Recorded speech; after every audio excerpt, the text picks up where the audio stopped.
sini kami ingin mempresentasikan materi tentang perlindungan hukum di Indonesia terhadap korban eksploitasi anak. Saya yang akan menjadi moderator pada presentasi hari ini. Sebelumnya saya ingin memperkenalkan anggota kelompok kami. Yang pertama itu ada Billy Reduta, yang kedua Jessica Rismawati, yang ketiga Erlangga Rifki, dan yang keempat Maharani Dwi Lestari. Materi yang akan kami bahas ialah yang pertama pengertian eksploitasi, yang kedua jenis eksploitasi anak, yang ketiga konsep perlindungan hukum terhadap anak, yang keempat perlindungan hukum terhadap anak korban eksploitasi ekonomi disertai kekerasan, yang kelima upaya pemerintah, dan yang keenam kendala dalam menangani kasus eksploitasi anak. Materi pertama akan dijelaskan oleh Jessica Rismawati. Waktu dan tempat dipersilakan.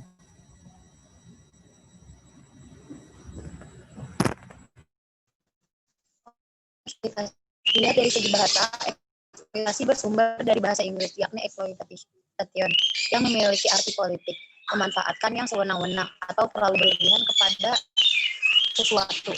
Subjek eksploitasi hanya untuk kepentingan ekonomis semata-mata tanpa mempertimbangkan keadilan. Secara umum, definisi eksploitasi yaitu sebuah tindakan yang tujuannya untuk mengambil suatu keuntungan atau memanfaatkan sesuatu dengan berlebihan dan sewenang-wenang.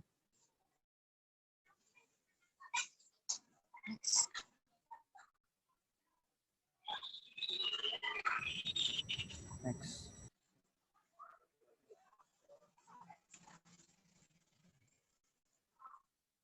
Jenis eksploitasi. Yang pertama, eksploitasi fisik, merupakan penyalahgunaan tenaga anak untuk disuruh bekerja demi keuntungan keluarganya atau orang lain. Seperti menyewa anak bekerja untuk pekerjaan yang seharusnya belum dilakukannya. Yang kedua ada eksploitasi sosial, merupakan segala sesuatu yang membuat terhambatnya perkembangan emosi anak. Yang ketiga ada eksploitasi seksual, adalah melibatkan anak dalam aktivitas seksual yang berbahaya. Dalam arti di sini, eksploitasi artinya sebuah perbuatan yang tidak baik dari orang lain. Kegiatan yang mengarahkan pada sesuatu yang dikenal dengan cara pornografi. Selanjutnya ada contoh eksploitasi anak. Yang pertama ada memanfaatkan anak untuk menjadi pengemis dan pemulung. Yang kedua memanfaatkan anak menjadi pengamen. Yang ketiga memanfaatkan anak menjadi penjual koran. Dan yang terakhir memaksa anak yang menjadi pekerja seks komersial. Selanjutnya saya kembalikan dulu. Materi kedua akan dijelaskan oleh Maharani Dwi Lestari. Ya, terima kasih. Konsep perlindungan hukum. Undang-Undang Nomor 35 Tahun 2014 Pasal 1 Ayat 2 tentang kesejahteraan anak. Yang dimaksud perlindungan hukum terhadap anak adalah segala kegiatan untuk menjamin dan melindungi anak dan hak-haknya agar dapat hidup, tumbuh berkembang dan berpartisipasi secara optimal sesuai dengan harkat dan martabat kemanusiaan serta mendapat perlindungan dari kekerasan dan diskriminasi. Undang-Undang Nomor 23 Tahun 2004 Pasal 1 Ayat 4 perlindungan adalah segala upaya yang ditujukan untuk memberikan rasa aman kepada korban yang dilakukan oleh pihak keluarga, advokat lembaga sosial kepolisian, kejaksaan, pengadilan, atau pihak lainnya baik sementara maupun berdasarkan penetapan pengadilan.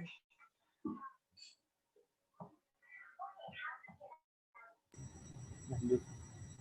Terima kasih.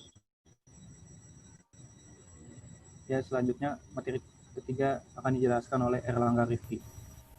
Ya, sebelumnya terima kasih kepada moderator. Kali ini saya ingin menjelaskan tentang perlindungan hukum terhadap anak korban eksploitasi ekonomi disertai kekerasan.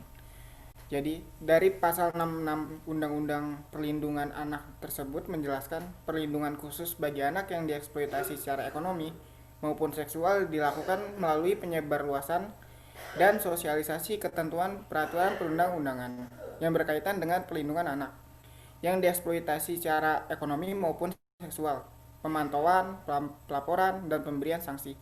Pelibatan instansi pemerintah, perusahaan, serikat pekerja, lembaga swadaya masyarakat, dan masyarakat sendiri, serta setiap orang dilarang menyuruh ataupun melakukan eksploitasi terhadap anak.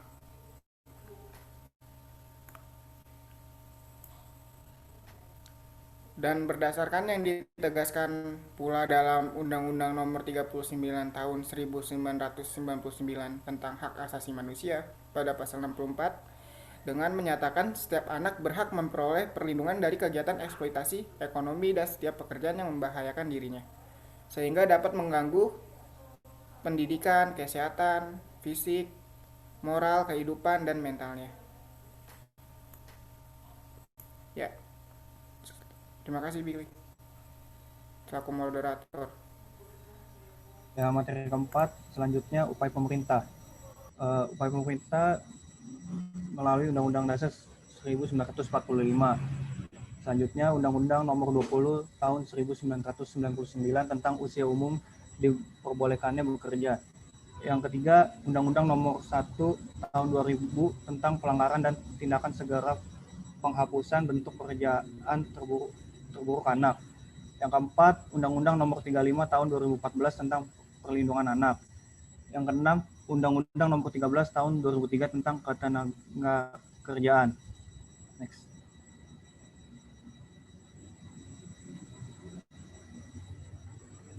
Penyebarluasan dan atau sosialisasi ketentuan peraturan perundang-undangan yang berkaitan dengan perlindungan anak yang dieksploitasi secara ekonomi dan ataupun seksual, pemantauan pelaporan dan pemberian sanksi, mendirikan pusat pelayanan terpadu pemberdayaan perempuan dan perlindungan anak yang menjadi korban. Pelibatan berbagai instansi pemerintah, perusahaan, serikat pekerja, lembaga swadaya masyarakat, dan juga masyarakat dalam penghapusan eksploitasi terhadap anak secara ekonomi atau seksual. Next.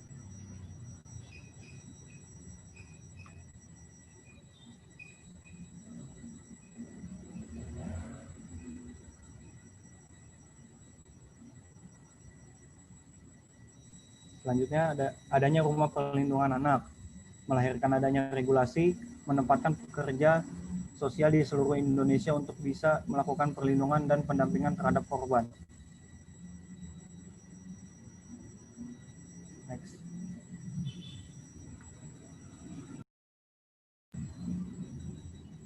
Selanjutnya materi tentang kendala yang dihadapi pemerintah yang akan dijelaskan oleh Maharani Dwi Lestari.